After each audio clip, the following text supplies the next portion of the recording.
Bonjour Isabelle Andro. Alors pourquoi est-ce que c'est si difficile d'être rejeté? Pourquoi est-ce qu'on peut vivre cette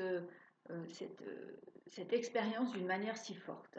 Il faut savoir que c'est une des peurs qui est la plus grande de l'espèce humaine, celle d'être rejeté.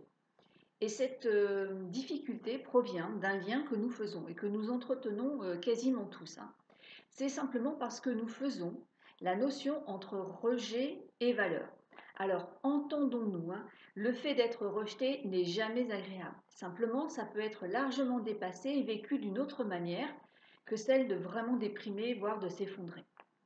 C'est quand vous allez cesser d'accorder l'idée que d'être rejeté veut dire que vous n'avez pas de valeur, que les choses seront beaucoup plus faciles à vivre.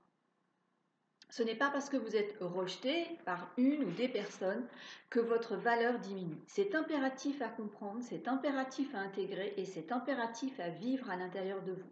Il y a donc cette transformation intérieure à réaliser en termes de lien, d'arrêter d'associer le fait d'être rejeté à ne pas avoir de la valeur.